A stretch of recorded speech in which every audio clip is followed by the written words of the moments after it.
घोटाला की नीति। चलिए स्टार्ट। नमस्कार, मैं संतोष भगत आपका सभी का स्वागत करता हूं स्वतंत्र सागर न्यूज़ की तरफ से। आज हम यहां पर विशेष अतिथि हमारे यहां पर आज स्टूडियो में उपलब्ध हैं, उनसे बातचीत करेंगे। उसके पहले हम आपको बता दें कि हमारे आज के इस शो में जो विशेष अतिथि है वो है मजदूर पक्ष के, जिनका ये पक्ष जो है जॉर्ज फर्नांडिस साहब महानायक उनको कहा जाता है, और इन्हीं की विचारधाराओं को लेकर के ये मजदूर पक्ष जो है आज 2020 में ये इसकी स्थापना हुई है। और इसके राष्ट्रीय अध्यक्ष आज हमारे बीच हैं माननीय सुरेश कपिले जी। आप स्क्रीन पर उनको देख भी रहे हैं। उसके बाद उनके ठीक बगल में हम देखेंगे कि जमीर अहमद शेख जी, ये भी वरिष्ठ राष्ट्रीय उपाध्यक्ष आज हमारे स्टूडियो में उपलब्ध हैं। और हम देख रहे हैं राष्ट्रीय अध्यक्ष सुरेश कपिल जी के ठीक बगल में बैठे हैं आदरणीय कमलेश झा जी, जो राष्ट्रीय प्रवक्ता के रूप में इस मजदूर पक्ष में अपनी सेवाएं दे रहे हैं। उनके बाजू में बैठे हैं आदरणीय अमित झा जी, जो राष्ट्रीय सचिव के रूप में इस पक्ष में अपने कार्यभार को संभाले हुए हैं। तो हम सीधे चलते हैं, रुक करते हैं राष्ट्रीय अध्यक्ष सुरेंद्र कपिली जी के पास कि सर हमें आज बताइए कि आज ये जो मजदूर पक्ष है इसकी जो विचारधाराएं हैं, ये किस विचारधाराओं के ऊपर ये मजदूर पक्ष की जो है नींव आपने रखी है, और इस विचारधाराओं को लेकर के आज जो बदलाव की बात इस मजदूर पक्ष के द्वारा की जा रही है वो क्या बदलाव है, और किन मुद्दों के ऊपर आप इस पक्ष को जो है भारतवर्ष में बढ़ाएंगे। ये जो जॉर्ज फर्नांडिस और चौधरी चरण सिंह जी और चंद्रशेखर जी, ये तीनों भी जो व्यक्ति जो थे ये डॉक्टर राम मनोहर लोहिया के चेले थे। जी जी, डॉक्टर राम मनोहर का जो समाजवाद का जो विचार लाया उसमें से इनकी पैदाइश हुई थी।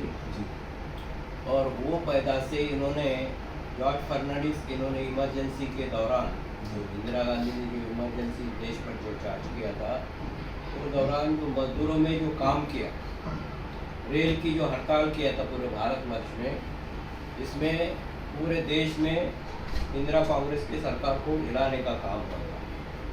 और वैसे ही किसानों का एक आंदोलन चला था इमरजेंसी के दौरान, महेंद्र सिंह टिकैत के नेतृत्व में, और चौधरी चरण सिंह उसके नेता थे। आज उनका लड़का जो है राजेश टिकैत, महेंद्र सिंह टिकैत का जो लड़का है, वही कल कदमों के ऊपर वो आंदोलन चला रहा है। और किसानों का शोषण जब इमरजेंसी के दौरान हुआ था, तो किसान और मजदूर मिलकर इंदिरा कांग्रेस की तानाशाही को हटाकर देश में परिवर्तन करके जनता पार्टी का निर्माण हुआ था। और जनता पार्टी के चलते जो सरकार बनी थी, वो सरकार बनने के बाद में कई दिन तक चली, और बाद में वो जनता पार्टी के भी जो अलग अलग टुकड़े हुए, उसमें समाजवादी पार्टी, जनता दल, मयूर जनता दल, ऐसे अनेक पक्ष बने हैं। और उसमें से भारतीय जनता पार्टी का भी निर्माण उसी में से हुआ था।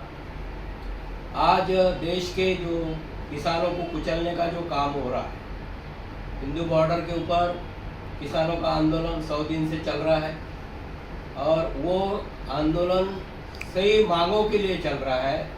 किसानों को, नेता को, जो मंत्री जो है किसानों के जो मंत्री है तोमर साहब, ये पूछते हैं कि तुम्हारी मांगे क्या है, कानून में क्या लिखा हुआ है, तो तुम क्यों आंदोलन कर रहे हो। और देश का प्रधानमंत्री उसको ये कहता है कि जो एमएसपी था, है और रहेगा। अभी मेरा सीधा सवाल है, एमएसपी यानी न्यूनतम मूल्य, किसान जो माल पैदा करता है, गेहूँ, चावल, गुड़, दाल, जो भी पैदा करता है, कपास, तो उसका न्यूनतम मूल्य तय अगर तुमने किया है तो ऐसी कोई यंत्रणा इस देश में होना चाहिए। वैसी कोई यंत्रणा इस देश के अंदर नहीं है कि किसान का माल पैदा किया हुआ माल, इसका ये 5,000 रुपये क्विंटल का भाव रहेगा या 2,000 रुपये क्विंटल का भाव रहेगा, और इसके नीचे भाव कोई प्राइवेट मार्केट में इसके नीचे नहीं बिकेगा। तो सरकार अगर न्यूनतम मूल्य अगर तय करती है तो वो न्यूनतम मूल्य में सरकार ने उसका 100% माल खरीदी करना चाहिए। ऐसी कोई यंत्रणा देश के अंदर नहीं है कि सरकार का कोई माल खरीदी करे, सरकार कोई माल किसानों का खरीदी करे और किसानों को उसका दाम उसको दे। आज अगर गेहूँ पैदा करने वाला किसान है, चावल पैदा करने वाला किसान है, कपास पैदा करने वाला किसान है, वो उसका माल, उसको जो लागत लगती है, वो लागत का भी अगर खर्चा गवर्नमेंट नहीं देती है, उतना पैसा उसको नहीं देती, तो फिर वो किसान जिएगा कैसा? उसको तो खुलेआम मारने का काम हो रहा है। अभी सरकार बोलती कि हमने न्यूनतम मूल्य लगाया, तो लगाया तो कोई यंत्रणा होनी चाहिए ना, किसानों का 100% माल खरीदी गवर्नमेंट करे, किसान के यहाँ पर जाकर करे। तो सरकार ने उसका दूसरा ये दी दिया, उसको निजीकरण में डाल दिया। और जैसा ये देश के जो दलाल है, यानी ये सरकार के जो दलाल है, जैसा मुकेश अंबानी बहुत बड़ा नाम है, दूसरा है तुम्हारा गौतम अदानी, और तीसरा है जो जिसको अपने आप को बाबा बोलता है, रामदेव बाबा। ये देश के किसानों को लूटने का काम कर रहे हैं और अपना लेबल लगा के 10 रुपए का माल 100 रुपये में मार्केट में बेच रहे हैं। किसान को तो कुछ नहीं मिल रहा है, और वो 90 रुपया नरेंद्र मोदी के सरकार के ऊपर वो खर्चा कर रहे हैं। सरकार नरेंद्र मोदी की जो सरकार चला रहे हैं, तो ये 3 लोग चला रहे हैं, अंबानी, अदनानी और रामदेव बाबा। अभी रामदेव बाबा का तो तुमको मालूम है, अरे पेशाब बेचता है 90 रुपये लीटर, और गाय का दूध बेचता है 40 रुपये लीटर। यानी आज हिंदुस्तान में अगर गाय का दूध अगर मार्केट में जाता है, जो गाय का दूध निकालते हैं, तो वो 40 रुपये लीटर बिकता है, वो भी बराबर भाव नहीं मिलता है उसका। और जो पेशाब बेचता है, उसका लेबल लगा के वो 90 रुपये लीटर। तो ये जो विषमता जो है, ये तो सरकार का काम है ना, इसको कंट्रोल करे। सरकार अगर तय करेगी कि किसान अगर दूध निकालता है, गाय का दूध निकालता है, भैंस का दूध निकलता है, तो इसका ये मिनिमम मूल्य रहेगा, सरकार इसको खरीदी करेगी, और बाद में अगर उसको निर्यात करने का तो निर्यात करेगी।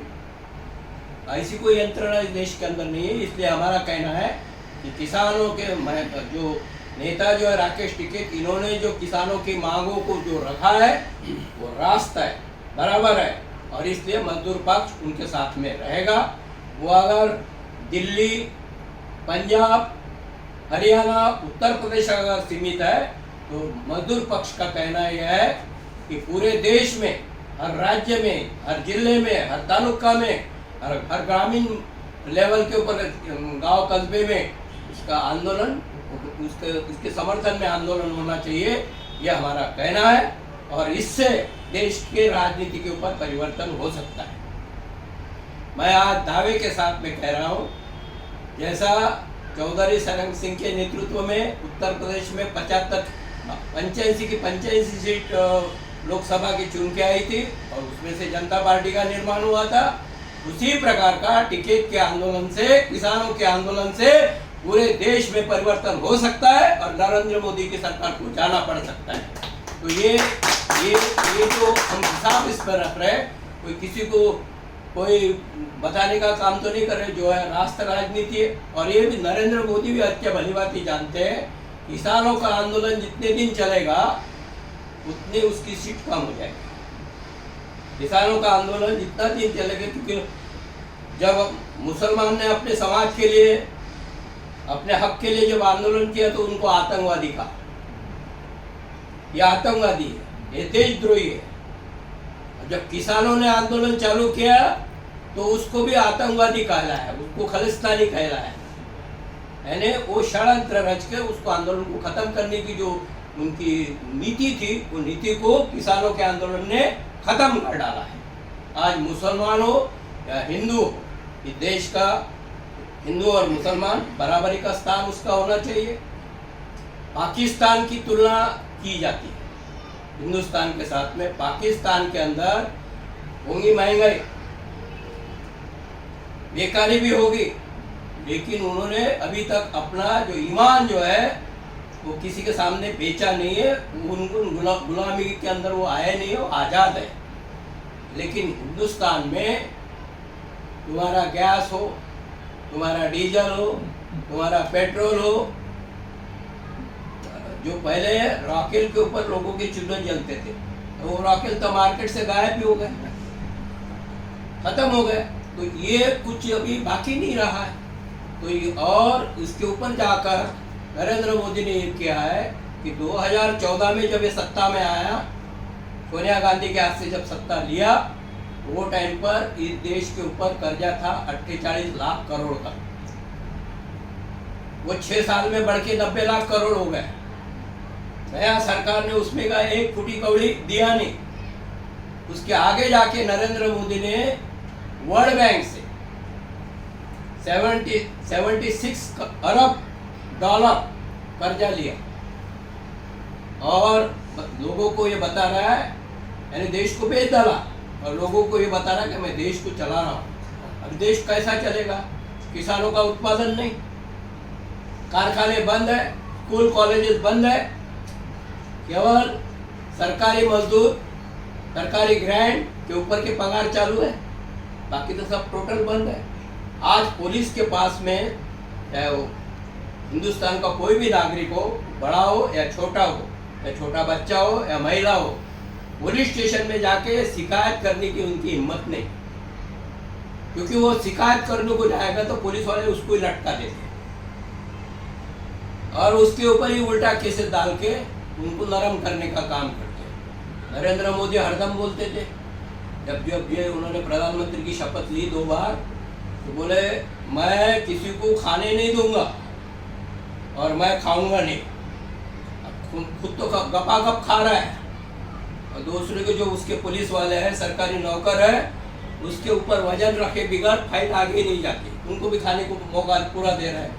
पहले ट्रैफिक पुलिस वाला 5 रुपया 10 रुपया देते थे तो चुपके से लेता था, अब तो खुलेआम वो गाड़ी बाजू में करके बोलते निकाल 5,000 रुपये, निकाल 10,000 रुपये, नहीं दिया तो बड़ा लगाते थे देखो फाइट। तो ये स्थिति और ये गुलामगिरी नहीं है तो क्या है? जब देश का नागरिक अपने पुलिस जो होती है वो नागरिक के सुरक्षा के लिए होती है।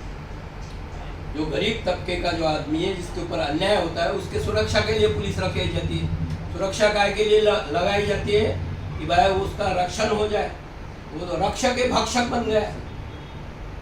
खुद जो प्रधानमंत्री जो है वो जो जिस सिक्योरिटी के इसमें रहते हैं वही खुद ये नहीं, तो देश की सुरक्षा कहाँ से करेंगे? देश के नागरिकों की सुरक्षा कहाँ से करेंगे?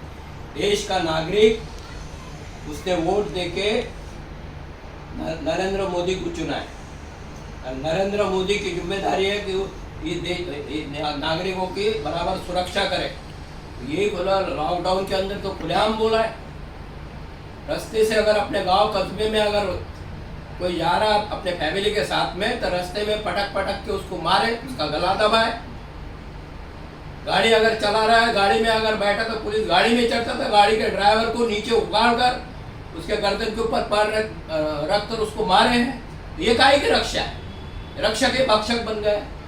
तो फिर ये देश आज़ाद कैसा कहलाएंगे हम? कि देश को गुलाम करने का काम इन्होंने किया। जो अंग्रेजों ने नहीं किया वो नरेंद्र मोदी ने किया। इसलिए मैं ये जो मजदूर पक्ष की जो स्थापना हुई है, जॉर्ज फर्नांडिस की जो विचारधारा की पार्टी है, इसमें चंद्रशेखर की विचारधारा इसमें जुड़ी हुई है। किसान नेताओं की और मजदूर नेताओं का ये मिलन है, तो इससे बड़ी कोई ताकत इस देश में हो नहीं सकती है। तो इसलिए ये दोनों का मिलन हो रहा है और मिल चुके हैं। 8-10 राज्यों में तो हम हमारे पैर डाल दिए हैं। तो बहुत ही कम समय में पार्टी का निर्माण हुआ, कम समय में पार्टी किधर के किधर नहीं है। तो इसलिए आने वाले दिनों में इस सरकार को, जैसा अभी वेस्ट बंगाल में जो चुनाव चल रहा है, वेस्ट बंगाल में मेरा ये कहना है कि जो जॉर्ज फर्नांडिस समर्थक है, जॉर्ज फर्नांडिस की विचारधारा को जो मानने वाले लोग हैं, उन्होंने वेस्ट बंगाल में तृणमूल कांग्रेस की जो नेता है ममता बनर्जी, उनको सपोर्ट देना चाहिए, उनको समर्थन देना चाहिए, उनको जिता कर लाना चाहिए। मैं इसलिए कह रहा हूँ कि उनको समर्थन देने से नरेंद्र मोदी की जो दिल्ली की जो सरकार है उसका तक अपन पलट सकते हैं। इसलिए आज उसको समर्थन देने की आवश्यकता है। एक महिला है, बेबस है, फिर भी वो शेरनी की जैसी नरेंद्र मोदी के सरकार के साथ में लड़ रही है, इसलिए उसको समर्थन देना बहुत आवश्यक है। जॉर्ज फर्नांडिस के और ममता बनर्जी के विचार एक थे। जॉर्ज फर्नांडिस को अपना नेता मानती थी और इसलिए मजदूर पक्ष उनका जॉर्ज फर्नांडिस का है। इसलिए हम कह रहे हैं कि ममता बनर्जी को उस चुनाव में जिताने की जिम्मेदारी हमारी भी है, जॉर्ज फर्नांडिस समर्थकों की है, मजदूर पक्ष की है और उसको पर्याप्त समर्थन बिन कंडीशन उसको देने के हम आह्वान भी कर रहे हैं। आज हमने अलग अलग पदाधिकारियों की नियुक्ति भी यहाँ पर की है। एक वरिष्ठ सहकारी है हमारे, जॉर्ज फर्नांडिस के बहुत ही नज़दीक काम किए हुए, चंद्रशेखर जी के भी बहुत नज़दीक काम किए हुए जमील अहमद शेख, उसको हमने राष्ट्रीय उपाध्यक्ष बनाया। जमील अहमद शेख यहाँ पर है, उनका हम अभिनंदन करते हैं। हमने वैसा बिहार के चुनाव की जब रणनीति जब तैयार हो रही थी तो हमने कमलेश झा को राष्ट्रीय प्रवक्ता करके वहाँ पर घोषित किया था और आज मैं उसके ऊपर मोहर लगा के उनको राष्ट्रीय प्रवक्ता के हैसियत से उनको मुकर्रर करता हूँ, उनको मैं अभिनंदन भी करता हूँ। आज इस मीटिंग में ये जो इसको नेशनल कॉन्फ्रेंस ही बोल सकते हैं, ऑनलाइन जो हुई है, कई राज्यों से हमारा संपर्क हुआ है। उत्तर प्रदेश, जम्मू कश्मीर, बिहार, झारखंड, महाराष्ट्र, उड़ीसा, बिहार, ये कई राज्यों से हमारा संपर्क है। 8-10 स्टेट में हम पहुंच चुके हैं। उनका तमाम पदाधिकारियों का भी हम अभिनंदन करते हैं और इस समय हमारे को एक नया जोशीला कार्यकर्ता और झा करके तो हमने सेक्रेटरी बनाया है। अच्छी उम्मीद है, जवान है और कल अगर पार्टी का जो रूल एंड रेगुलेशन तो ये है, अगर सामने वाला अगर हाथ दिखा के अगर काम करेंगे तो हाथ दिखा के हम काम करेंगे, सामने वाला हाथ छोड़ेगा तो हम भी उसके ऊपर हाथ छोड़ेंगे। ये हमारा धोरण है। हम कभी ये नहीं बोलेंगे कि इस पर मारा है तो ठीक है छोड़ देते हैं, तो हम उसके दूसरे गाल पर मारने की कोशिश करेंगे। ये हमारा धोरण है। और मैंने जितना भी मजदूर आंदोलन में जो काम किया है, कॉलेज के मजदूरों को, बम्बई शहर के कॉलेज के मजदूरों में तो 40 साल से मैं सब मजदूरों का नेतृत्व कर रहा हूँ। फेरी वालों का मैंने बम्बई, महाराष्ट्र, देश ही नहीं तो दुनिया के 70 देशों में मैंने उसका नेतृत्व किया है। और अच्छा फेरी वालों को, फुटपाथ दुकानदारों के लिए जो पॉलिसी जो अटल बिहारी वाजपेयी ने जो लाया था उसका जन्मदाता भी मैं हूँ। इसलिए लाखों लोगों के मोर्चे निकाल कर जेल में भी गया, मार भी खाया, मार भी दिया, सभी बातों में हम समर्थ रहे। और मुझे बड़ी खुशी है कि जॉर्ज फर्नांडिस के संगठन का अध्यक्ष पद लेकर वो इस संगठन को चलाने के बागडोर मेरे हाथ में आई है। तो इसको बड़े ताकत से, बड़े मेहनत से ये विचारों को हम पहुंचाने का काम करें।